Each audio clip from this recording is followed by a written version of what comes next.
Fuck yeah. Episode 44 is the charm. 44. You know why I think 44 is going to be the charm? Because that's how old I'm going to be in about 14 weeks.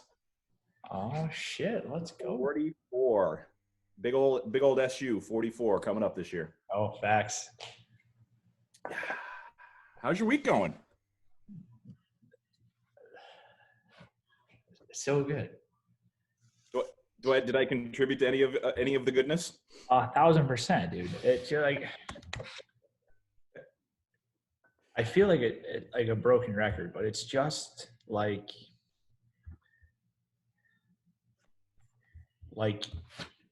hard work and like having a plan and sticking to it and constantly getting better like pays off. So I don't even know. You probably haven't even seen the title for this. We have this kind of kindred spirit about us. I don't even think you've seen the title yet. No, I have not. Have you ever started something new and it flopped? This could be why. I'm very intrigued. So hang on. I think I just screwed up my. You knew this wasn't going to go very well. Okay, good. You jinxed yourself having your. I totally did. Totally jinxed myself. There we go.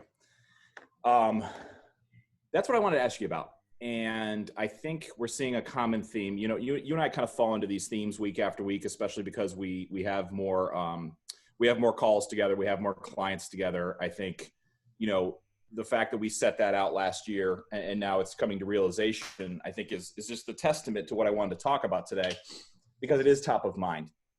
And I think what I'm seeing a lot of is in my client base is, or I shouldn't say that, not just my client base, just in my life, people that are starting something new, a new initiative or new job or new side hustle or something like that. And I'm seeing a lot of people quit. I'm seeing a lot of people just not get whatever they want out of it immediately, I think. And they're just quitting very early on. And I'm not bagging on anybody. I think it's human nature, especially these days, as our attention span gets shorter. I think it becomes much, much easier to just quit and go find something else. It's the quick, it's the quick weight loss thing. It's the quick get rich scheme. It's the quick, the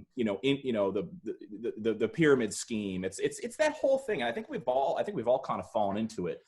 Why do you think? My question is, why do you think that is? Why people just fall into things like that as quickly as they do, and why people, and what can they do to prevent that moving forward? I mean, I think they fall into it because the allure of it, and you constantly have people that are promising you this thing that you want for no input, and it's always easier to try to take a shortcut than to try to go the long route. Unfortunately, just 98 times out of 100, the shortcut doesn't take you anywhere, and it's just I think, to be honest with you, and I'm going to get deep on this answer, I think so much of it comes from just where you are or where you are not, like with yourself internally. Like, I'm not humble bragging, but just being honest, so good with where I'm at in life, career, relationships, family, everything. Yep. I'm very much aware that I am in the top 1% of having it good. And that just has put me in a place where I can try stuff without fear of failing, because I have. And, I've done stuff that works and I've done stuff that doesn't work, but I have always come at it from a place where I'm confident I can figure this out, and you're not crippled by losing. I'm not crippled by wanting something that I don't have. If there's something I want that I don't have, I go get it. And I think a lot of people, they think they want whatever that is. Yep. They think they want to start a business. You know, they think that they want to get skinny because that's what magazines and TV tell them. You know, they think they want to do all these things, but like, you don't. And that's why you quit. That's why you walk away from something, because the juice isn't worth the squeeze. It's a fancy way of saying you didn't want it bad enough. Yep. You know, not talking shit or being, you know, overly motivational, but you just genuinely didn't want the end result bad enough. You know, you wanted to sleep in more than you wanted to work out this morning. You know, you wanted to watch Netflix instead of staying up and figuring out that thing that's holding your business back. And that's just it, you know. And I think at its core, just so many, and I mean 95% of people don't know what they want to do. They don't know who they are personally or professionally. They don't know any of that, you know. And that's where, and just facts like that just double it down for me. You know, at the end of the day, you and I are very lucky, man. Like, don't give it like, yeah, like we work our dicks off to be here. Like, I'm not saying like someone just handed it to us lucky, but lucky in the fact that like, even at 44, bro, like that's young. Yeah. You're early. The fact that 44, you have found and were smart enough to recognize this is my thing. This is what I'm gonna do. Yep. And you made yourself really great at it, and you worked really hard to create opportunities for yourself. Yep. Which on paper sounds like the most basic way to plan on living life in the world, but nobody does it. You know, I think about it here, it's the same thing, man. Like, you know more than anybody how much I fucking love being here every day. I love what we do. I even love the problems that come up that I have to fix. I love all that. And when you love it, it's very easy to not quit. It's very easy to stay up every night over the course of a pandemic trying to figure out what the fuck you and your clients are going to do. It's easy. But when you don't love it, that's when you quit. That's when you bail. That's when you walk away and go be an accountant. Yep. Yeah, for me, it is easy because that's the way we're wired. And I think most people are, you know, they try something, they taste it, and when they don't have that instant success, you know, we've been so trained by, gosh, now that I'm actually watching things on Netflix, you know, like Siobhan and I actually have a little time now, like I'm watching it. Like I find myself like, I'm super into, as you know, I'm a huge wrestling fan. I have been since I was 8 years old. So I actually broke down and got the WWE network for the Royal Rumble last weekend. Yep. And I felt like a 12-year-old kid. So before the Royal Rumble, I started watching because my favorite of all time is The Undertaker. Like he is just, I think he is one of the most fascinating case studies in storytelling, like of all time. Just, it's that good. So they put out like a 7-part docuseries about The Undertaker's life because over the last 3 years, they actually he allowed cameras to follow him over the last 3 years, like through knee surgeries and how much it actually took him to wrestle once or twice a year. My point is, I was sitting there and there's like a, 22-second pre-roll of, on the show, and I couldn't X out of it. And I was like, oh God, yeah, 22 seconds of my life. We've been so pre-programmed to have instant access, instant success, instant wealth, instant health, instant this, pop a pill, do this, do all those things. Where I think if you turn into it professionally or with a side hustle or a sales job or whatever it is, it's like, if people don't taste success immediately, they're just out. And I think that's what I wanted to focus on today is, you say this all the time, and it's scary how much, we're using each other's words now. It's getting a little scary, to be honest with you. But I've heard you say this like so many different times that there's such a difference between announcing something and launching something, right?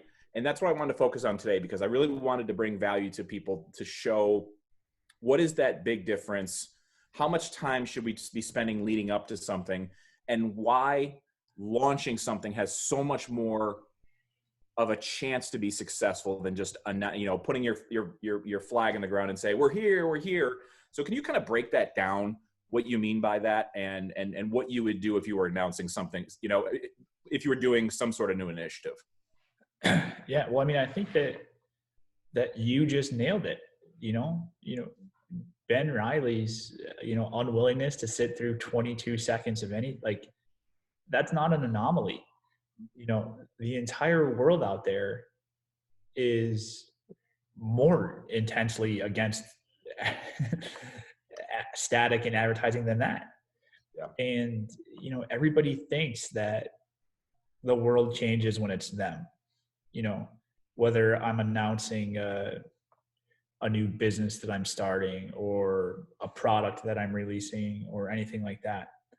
Everybody thinks that because it's them and they've put so much thought and so much excitement behind it themselves, that the rest of the world's just going to stop because it's them. When if you sit back and ask them, who's your customer for this? Great. What's going to make them stop and give a shit? Right. Well, it's super high quality this. I'm like, so do 39 other competitors. What else you got? Well, we have a very unique brand behind it. Where? I don't see it. What makes it unique? Well, yeah,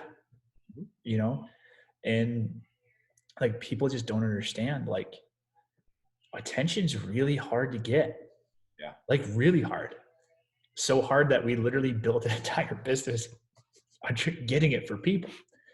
Yeah. And it's like, that's what I tell people. I'm like, you have to invest so much time in even getting people to remotely give a shit about your product, to even have a chance to ask them to buy it. It's the reason that in our proposals, we map out and like literally tell people, hey, we're going to spend 10% of our efforts trying to get people to buy this. Yeah. That's it. Mm-hmm. And they're like, yeah, I'm like that. What that means is that out of every 10 posts that you pay us to make, one of them is going to say, hey, come buy this. Now explain that further. Cause most people that I see on social media, it is do the inverse.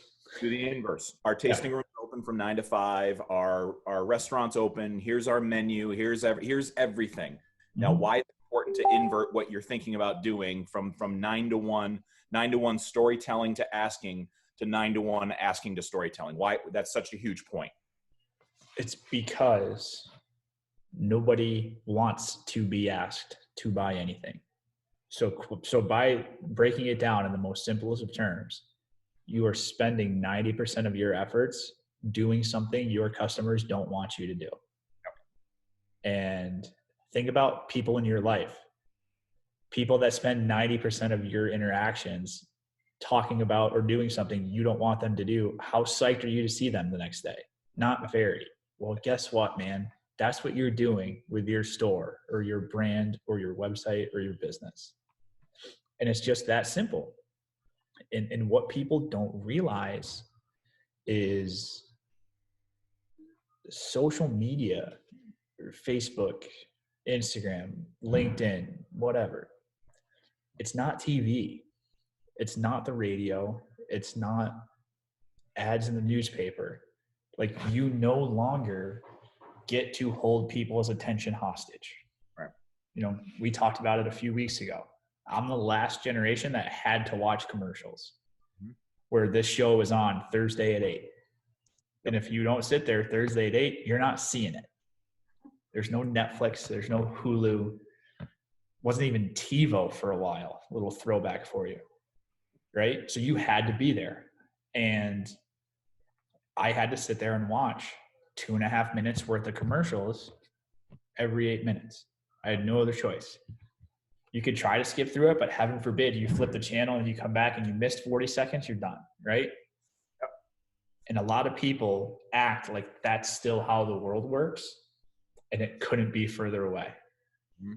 And like, spoiler alert, it's not just your kids anymore. Mm-hmm. For the longest time, people like to shit on millennials or shit on Gen Z and say they had no attention span. You just told me you got irate for 60 seconds because you had to watch 22 seconds of pre-roll. Think about that. You would have killed 20 years ago to have commercial breaks down to 22 seconds. Yep. Would have been the greatest thing ever made. Yep. Right? Shit's just different now. And then back in that day, what were those commercials? Hey, buy this. This is what it costs. Buy this. This is what it costs. Hey, here's this attractive celebrity. Buy this. Here's what it costs. So they think these platforms operate the same way. And as you know, they couldn't be more the opposite. The customer, the person scrolling in that feed is now in charge. So the second that you put out something that they don't want to see, guess what? In the best case scenario, never mind to get overly nerdy with you for a second, as you put more and more of that shit out there that people don't like, guess what? Facebook shows it to less and less people because they're telling them, hey, I don't like what they're doing. And conversely, you know, I'm getting a little coaching on LinkedIn, as you know, from my secret helper. I put out 2 posts this week. I'm about ready to do a 3rd one today. And I put one picture yesterday that got 4,000 views. Just me being a human saying, here's what's happening in my life. Hey, the sun's out in Cazenovia for the first time in 60 days. That post got 4,000 views. I put a video out. You know me and I'm getting back in my selfie videos. I have Adam Sable in my mind. I put up my first selfie video out in probably 4 months, and that got a couple thousand views. And guess what happened to my profile? My profile views went up 450% this week versus last week. And my DMs on LinkedIn are on fire right now. And I have two opportunities out of it with 2 posts. There you go. Because I'm not saying, hey, can I be your beverage consultant of choice? Hey, can I be your business consultant of choice? Hey, can I be your tech guy or your whatever? It's not what I'm saying. I told a story this morning. The post today was a DM from a colleague of mine. He said, what's the most surprising thing that you've learned over being in 15 years of being in beverage industry? And here's the story I told. This is what I'm going to tell on LinkedIn later today. About 10 years ago, I was a winemaker for a local winery, and I was working with Peter Bell from Fox Run Vineyards, who in my opinion, he would never say he's too humble. I'll say it for him. I think he's one of the top 5 winemakers, if not in New York State and all in the entire East Coast. He's that good. I had the opportunity to work with him. Very lucky.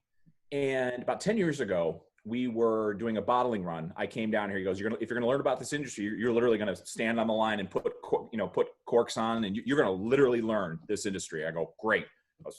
My hands were like crumpled at the end of the day. I couldn't even move my hands. And he goes over at the end of the day and he picks up this bottle and he goes, Ben, hang on. He goes, Ben, do you realize how many things have to go well? By the way, this is great wine from my local wine shop, JS Height Wine and Sons down in the village of Cazenovia. Judith does a great job. How many things have to go right for this wine to go into the bottle? And he ripped off 15 or 16 different things. And he goes, Ben, do you know when it's time to go into a bottle with a wine? I go, no, Peter, what? He goes, when the wine tells you it's ready.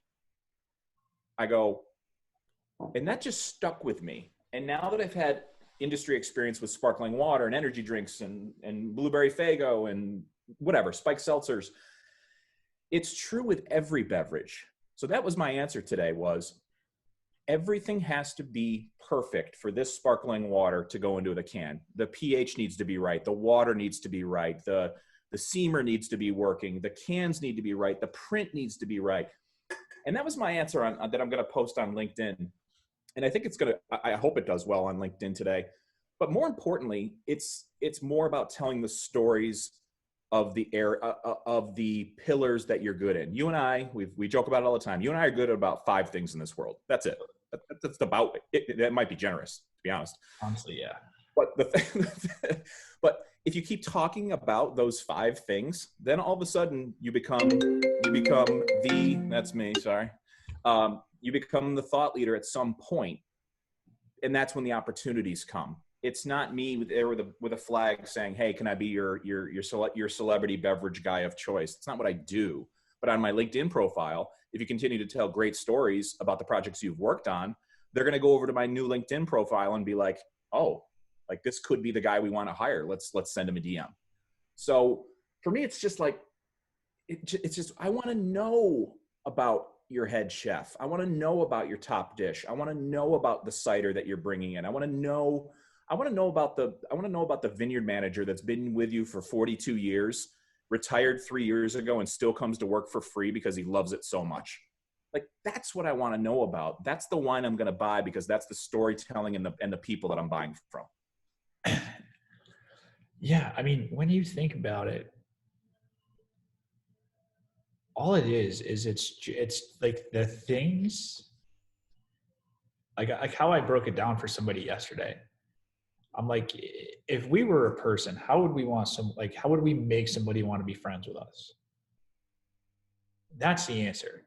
Like, you have to like think of your business or your brand or whatever, like as a person. Yep. What do we have to do to make the person that we think is our end customer be like, you know what? I want to be friends with him. I want to have a beer with him after work. You know, I want to hang out with him. Like, what do we have to do to make that happen? Like, do you want to hang out with the guy that's like, hey, Philly cheesesteaks on special, $11.99 every day? And I mean every day for 276 days in a row. Is that the guy that you want to hang out with this weekend? No. You know, but, you know, Jerry, who's been our head chef for 46 years, that when you see him, he's out smiling. Everybody in the restaurant knows him. He knows them. Asks about like genuine questions about them, their family, their kids. Is that the person you want to hang out with? Yeah. Guess what, man? That's what marketing is in 2021. It's not about what you have. Like, what you have to sell couldn't be less important, right? To be honest with you, it really couldn't. You know, and literally just breaking it down to the point where we're focused. It's just being magnetic. That's a term that we use a lot. You know, making people want to work with you, want to eat at your place, want to buy from you. And to your point about the wine, everything goes into that. It's never one post. It's never, we had a call this week. People wanted help writing captions. Like, what kind of captions should we write on social? I'm like, that's the 74th question you should be asking right now. Yep. And that's literally what I told them. Like, what do you mean?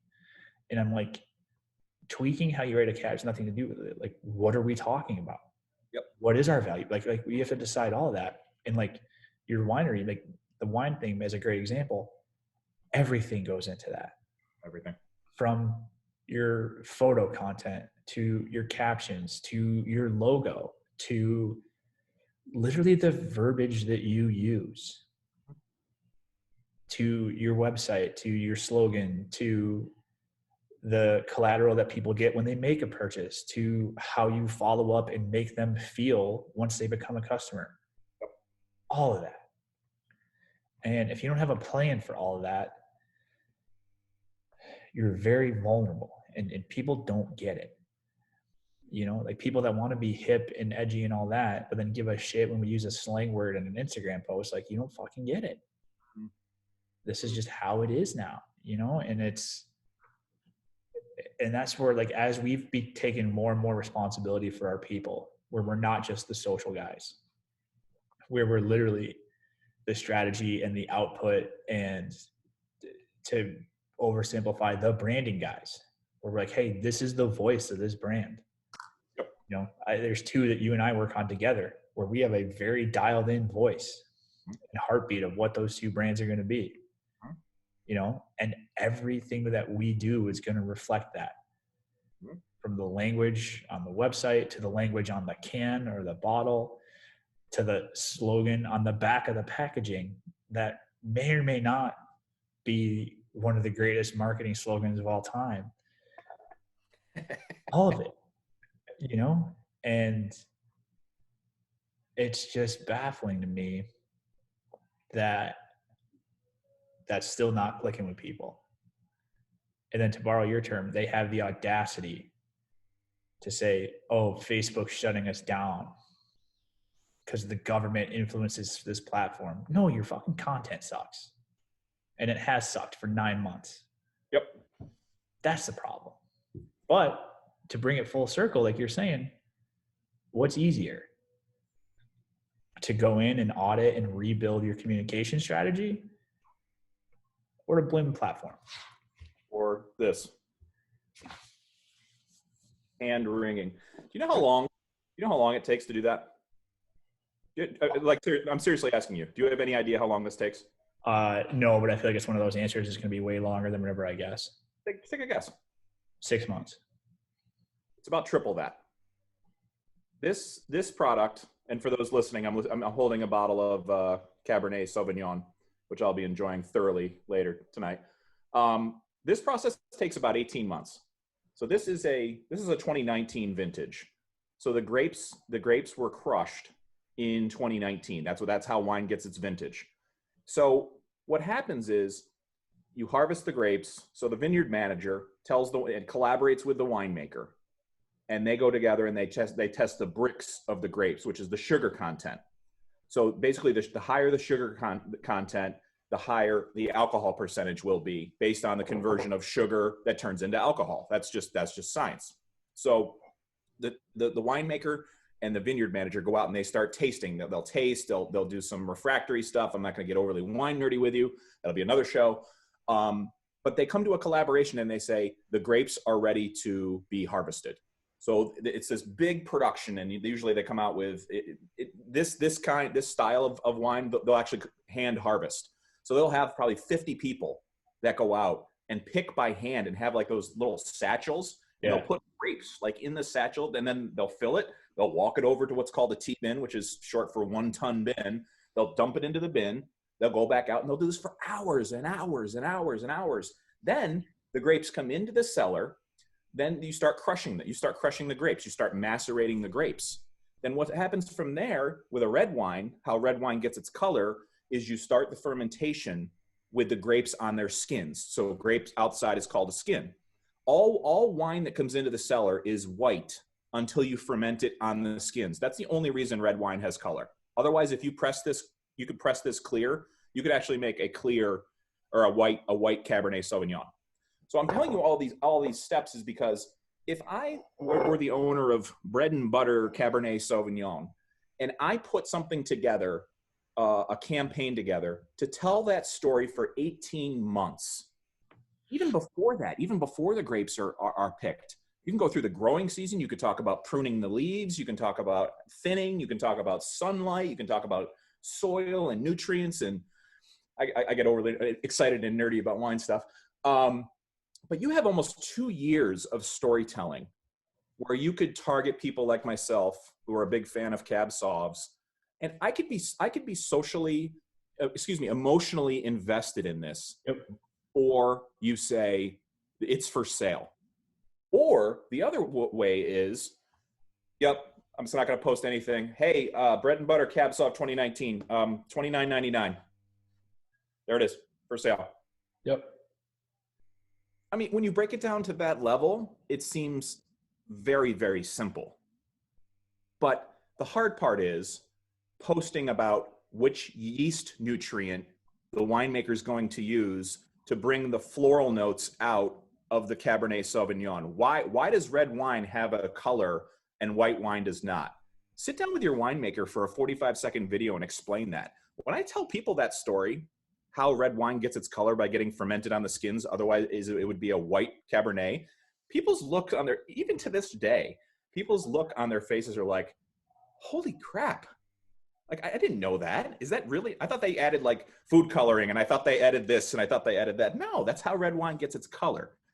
But it's a 45-second video over the course of 2 years, and I'm gonna buy cases of this stuff because you told me the story. Okay, end of rant. That's my dude. I don't think that's a rant at all. That is the most perfect analogy to the shit we talk about every week. Yep. Like I went back and looked. You know, we did a show in October, and we said the work you do this week will determine the success you have in February. And that's, you know, and when we started this show, I can't remember if we were live yet. Why are we so amped on life right now? right? It's not because everybody woke up the week of February 2nd and said, hey, you know what we ought to do this week? Let's call KBL and let's call Ben. And let's just give them a bunch of money to do whatever they want. No.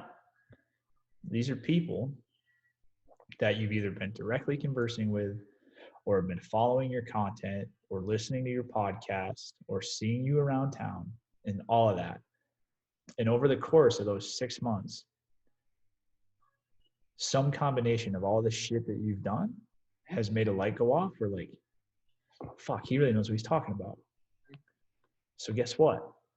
When they're going through their strategic planning for 2021, or they get to a point where that light at the end of the Corona tunnel is getting bigger and bigger and bigger, and then they decide, fuck, we really got to get serious about our whole marketing stuff. What's the first thing that pops into their brain? Yep. Boom. Yep. And, you know, going back to like, how do you launch a product? We may or may not be launching a product pretty soon.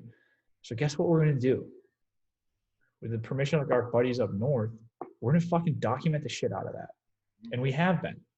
I have a whole folder saved of like initial designs, to first revisions, to second revisions, to final revisions, to mocked up 6-pack boxes up front, the whole 9. And then guess what? When you go through it again, and then somebody's like, hey man, can you like send me examples of the work that you've done for this? Yeah, I can. You know, or somebody else where, you know, maybe they talked to us 3 years ago. Yep. And we were still kind of green and it maybe didn't click right away. Hey, wow, those guys are still around. Wow, they did all of that? Wow.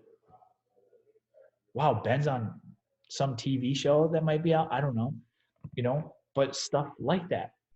And when you realize that just that process, you know, we're making 2022's cab solves right now.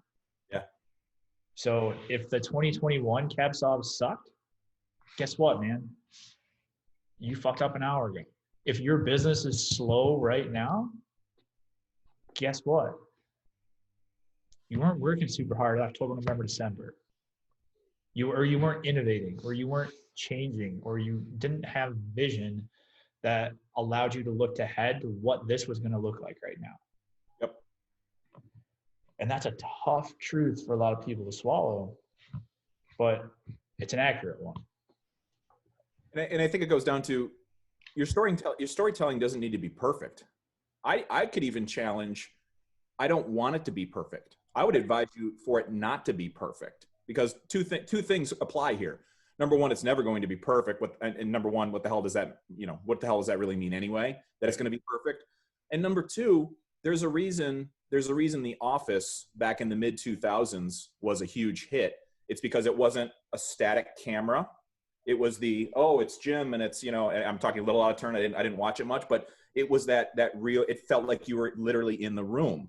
There's a style to your storytelling that is unique to you. Your story, nobody gets to tell you what is perfect and what's not perfect with your storytelling. So if you're getting ready to launch something or do something new, do it in your voice. This is what I talk to, especially with my celebrity clients is, and I'm not spiking the football, I'm just telling you what I tell them is, the moment it feels inauthentic to your brand, people check out, man. I know it's the hip thing, cancel culture or whatever we're calling this, this year. The minute Snoop Dogg puts his face on this wine, like, I'm out. Not that I don't love Snoop Dogg. He's my favorite rapper of all time, but that just looks weird and it creates friction. But it's like, when it doesn't become your voice, or if you're trying to emulate, here's even worse. If you're trying to emulate somebody else, that's when it gets super weird, man. It's super awkward. So it's all of those things. Flip the camera up. Wine is that's an easy example for me because I've been in it for years, and that's a very easy way to storytell. But I don't care what you're doing. You're making cannolis for a bakery you're going to open. Yep. Tell me about you growing up with your grandmother. You learned your love of baking, sitting in her kitchen and you guys making cannolis together. Just tell me that story. And don't worry if it's super polished, because guess what? people are pushing back on super polished right now because super polished feels like selling, because super polished feels like overproduction. Yep. And it's amazing to me.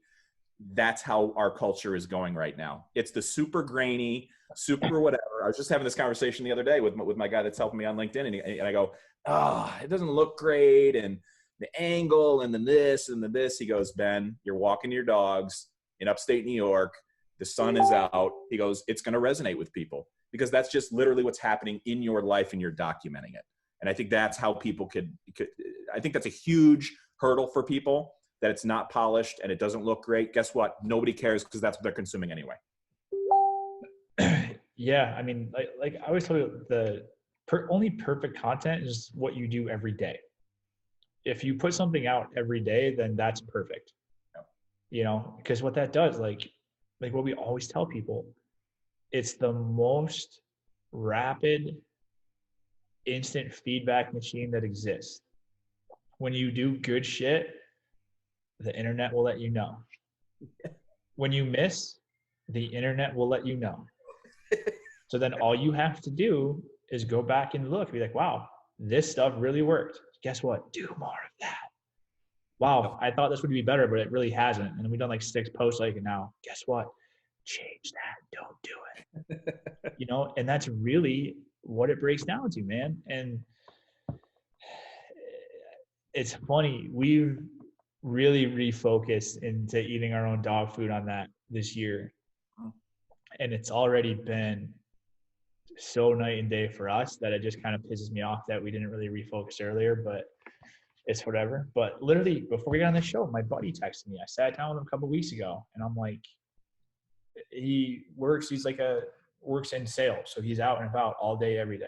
And I'm like, the unlimited amount of content that you got at your fingertips is absurd. You know, record yourself pre and post cold call and do that every cold call every day. That'll be hilarious. I'm like literally, like all our LinkedIn content is us taking selfies to doing our job. You know, we were in the kitchen at Nurseries yesterday as we're planning for Super Bowl. People are texting me like, oh, that's crazy. Like, you promote Super Bowl? I'm like, no, we're not allowed to promote Super Bowl because like they're so fucking busy as it is that I get fired if I say, hey, come in on Sunday. But, you know, and it's just one of those things where I'm like, oh, but it's so funny. He literally texted me 5 minutes before the show started. Hey man, I owe you lunch. I took a selfie at an account and shared it yesterday, and one of our manufacturing companies called me and they could share it on their page. Huge following. So cool. One post. Can you imagine? My response, imagine if you did that every day for 6 months. You know what I would call his blog? He could call this blog. This is free advice, by the way. I'm not even going to charge him. The diary of getting my teeth kicked in. Like 97 times out of 100, that guy's going to get his teeth kicked in. And somebody's going to say no, you know. But those 3 they're going to be superheroes. You know, I wrote a blog about that a few years ago about. Oh, good. That's my buddy Josh. He's watching. I just realized that. Dope. I hope he heard. Josh and I have been we and I have been talking this whole time. We've been talking Snoop Dogg and we've been talking gin and red wine. He and I are going to do a show together. You're fired. Cancel culture. We're going to do a wine show. Yeah, whatever. But no, I would totally call that like literally the diary of getting my teeth kicked in. And I wrote a blog about this about 3-4 years ago that I'm not afraid, just like you said, I'm not afraid to take the L. Is the one thing I learned from my cold calling back in early 2000s, selling used computer networking in Minnesota, North Dakota, South Dakota, Wisconsin, and Illinois. Like just shoot me, you know. But my sales manager taught me that. She goes, Ben, they're not saying, they're not saying that no, I don't want what you have, comma, and you're a bad guy. That's not what they're saying. They're simply saying, I don't believe in the value of what you're selling. That's it. Period. End of story. And she taught me one of the most valuable pieces of valuable lessons I've ever gotten, and which has helped me get to where I am today, is you're just one no closer to the next yes. Like, that's it. Nobody's sitting there saying, no, Adam, not only is Adam not good at marketing, he's just a crap dude. Like, like nobody's saying that. So it's just, okay, just keep making those phone calls. Keep, reevaluating your value proposition. Keep doing all the things that you're doing. You will get the yeses. You just have to go find the right people. And by storytelling to the right people, people will connect with you on a personal level, oh, did you know that Adam does marketing? He's the guy that posts about Burger Mondays and posts about food every Monday. It looks amazing. It's shocking how it works. Did you see that bison burger on Tuesday? That's what I was talking about. It looked incredible. Yeah, it's so good. Oh. But yeah, dude, like it's just the answer.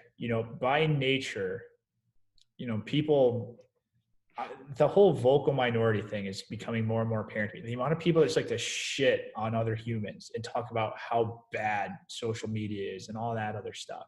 Yep. At the end of the day, like, we're social animals.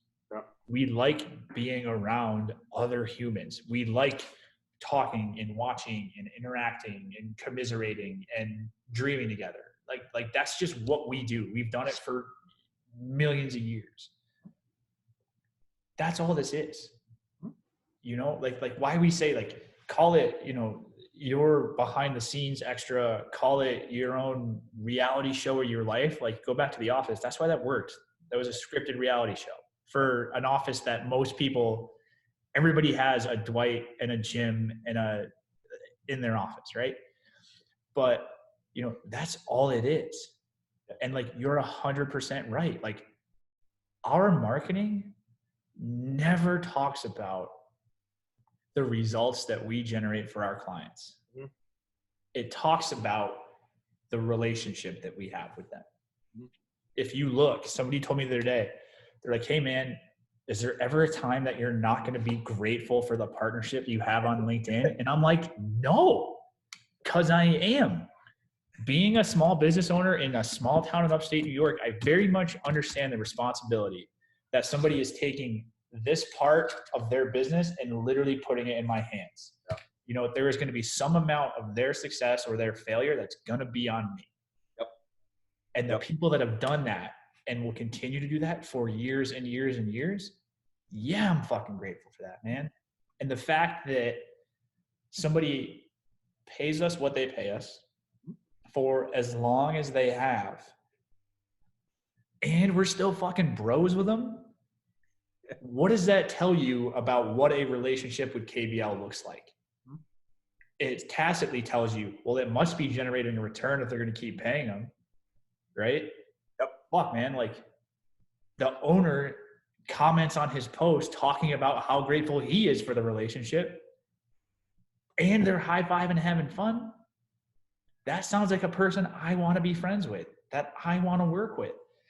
And when you say it out loud, it's the most, no shit, Sherlock statement of all time.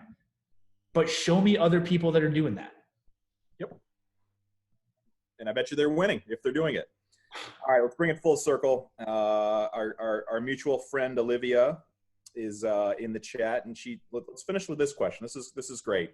So we started the podcast by talking about, if you've launched a new initiative, whether it be a new job or side hustle or project or entrepreneurship or business or whatever, what's the difference between, why potentially would that not be successful? And it all has to go back to launching versus announcing. And Adam did a great job on this. So go back and listen to that if you're just joining us now. Here's her question. Do you guys think more content is always better than curated content? That's the question mark. So go ahead. I have my thoughts. Why don't you answer first? So just to make sure I'm clear, is that basically saying, like, is it always better to just do more on the fly than to plan it out? Is that the question mainly? It might be that, or a curated content. I see that almost like you're a DJ in your industry, like you're grabbing other people's content and then layering your thoughts on top of it. I think that's where she's going. So for me, Olivia, if you're still on, I would love to get to the bottom of that. For me, I think the simplest way that I describe it to people is, to me, great content is content that nobody else can put out. Mm-hmm. You know what I mean? Nobody else on the planet Earth, save for 3 people, can post a selfie video walking Cassie and Laker Riley in Casanova, right? Nobody else can literally put that out. So to me, that's outstanding content, right? Yep. Nobody else can post a selfie with Eric Cole from Java Joe's Roasting talking about the initiative that they launched the other day, just giving back and doing nice things. Nobody else can post that. There's not another human that can do that. Yep. So to me, that's outstanding content. And that's not to say that everything has to be that, but to me, every step backwards you take from that, it's going to be less and less impactful. Yep. It's going to mean less and less. Like perfect example. Like I posted a couple of blogs at the beginning of COVID, KBL branded, hey, this is where your brain has to be at if we're going to get through this. Yeah. Right. I also shared a thing from our buddy Gary yesterday because he literally boiled down the entire conundrum into 10 fucking slides, which I thought was brilliant. Yep. Which one do you think got more interaction and more engagement? I would say right now probably was the Gary one. Yeah. Well, no, I hope I'm wrong. You are. And I'll tell you why. Good. Because coming from my personal profile, yep, that I wrote in my verbiage, in my language, in my tone. Yeah. Where like literally, if you're not doing this, you're fucking up. Yep. And like, I guarantee you the people that know me read that in my voice. And have probably heard me say that. Nope, we lost Adam. It's the first time this has ever happened. You lost me? I cannot believe this. In 44 shows, this is the first time one of us is frozen up for an extended period of time. Hang on. And I know where he was going with it too. I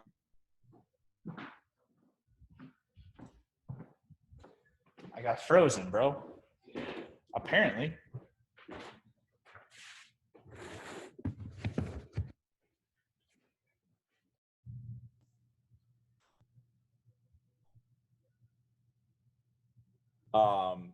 There he is. We back? We're back. That's what I just saying. I don't know what happened. That was the first time in 44 shows that we had actually had that happen. All right, we're back. I was giving my answer, but so Olivia was really into your answer. So why don't you finish your answer? I'll finish my thought. All right. What's the last thing you got before I cut out? You were talking about Gary's post versus your post versus you doing it in your voice and why that engagement was higher in your opinion. Yeah. So in my opinion, because quite literally the audience on LinkedIn are people that know me, right? And they know what I'm about. And if I'm going to take the time, and I don't write a lot of LinkedIn articles at all. So if I'm going to stop to write that out and it's a super relevant topic that I know a lot of people are going to care about, shit, something must be happening if you thought that was that important. Yeah. Right. And going back to the authenticity part, that's all I know. I have one speed, right, wrong, or indifferent, you know? So engagement way higher. Like people still, I think I shared from Gary, but like also there's two types of people that share Gary Vee stuff. People that get it, and then people that for the last 11 months decided that he was marketing Jesus, and then here we go, right? So I almost wrote a whole line like I fully understand the stereotype of marketing guy sharing a Gary Vee, but I didn't. But, you know, so that's a good example. But, yeah, I think I just see Olivia's answer here too. Yeah. So she was into your answer. She was disappointed that you dropped out. Yeah. So, you know, in my opinion, as long as you have the ability in the DNA to constantly audit the feedback that you get, I'll take 15 above average posts a week than 4 great ones. Mm-hmm. I'll make that trade 10 times out of 10. Yep. And that was my answer that I was starting to get into. And I said, this is sometimes where you and I differ, which doesn't happen very rarely. I called it, you know, try different things, put out as much as you can in your own voice. And then 2 things are going to happen. Number 1 is you're going to find out what you're comfortable with. Yep. Like I've only done a couple of selfie videos this week. And now all of a sudden I was texting my buddy Mike and I'm like, this just feels right again. I'm glad I'm back on the train. And then the second thing that's going to happen is the market's going to tell you one way or the other. The market's going to tell you that that's what they want to see, or they're going to tell you that's what you not want to see. So hopefully when those two things come together, things that you're comfortable with and something that the market's telling you, guess what? Triple down on that and just do more of it. If you're good at long form blog posts, do that. If you're good at the selfie video, do that. If you're good at just photos and editing and writing a story, do that. If you're good at curating content, letting somebody else put the post up there, but layering on your opinion, guess what? Go do that too. Do that more and more and more. You can still become the thought leader about launching something new and continuing to be successful with launching something new, but you just have to find your voice. And I think it's trying all those different things to find your voice, but putting out as much as you can, because even if somebody doesn't interact with what Olivia is doing, they're still going to get an impression. They're still going to say, Olivia's talking about this. Olivia's talking about this. Olivia's talking about this. Even if they never come back to it. This has happened to me multiple times. I've had people that have become clients of mine that are either usually on LinkedIn, that they'll scroll by my posts. This was about a year ago when I was super active, and that's why I'm getting back to it, that they've never once made an interaction with any of my posts. Not once. Nope.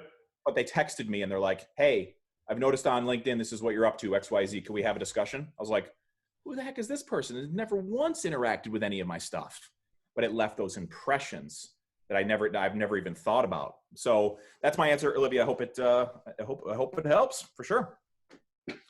Awesome. Let's do this. I got to prep for a 1:30 because the phone keeps ringing off the hook, man. Aren't we lucky to do what we do? 100%. Episode 44. We finally had our first live technology problem. You know, love to see it. Appreciate everybody watching on Facebook Live. Good comments today. Thank you. Apparently, Josh and I are going to be doing a wine show together at some point. So thank you for that. Let's talk about Snoop Dogg's gin. Shoot me a bottle of Snoop Dogg's gin. Let's do a live tasting of Snoop Dogg's gin live, and let's give our unabashed opinion on it. I'm going to think it tastes gross. I hate gin.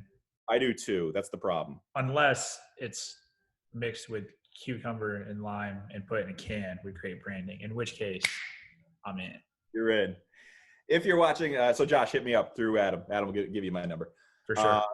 Episode 44. Thank you. Facebook Live, Instagram, if you're walking the dog like I always do and listen back because it's fun for me. On YouTube, and what do we say? Spotify and iTunes? That's where we're going with it? Yep. Beautiful. Have a great weekend, everybody. Stay safe. Enjoy that sun, and we appreciate you. Cheers. Also, it's Dave's birthday, so happy birthday, Dave. I know he's listening in the back, and if I didn't say anything, see. Happy birthday, Dave. We appreciate you. Yeah, whatever. We'll see ya. See ya.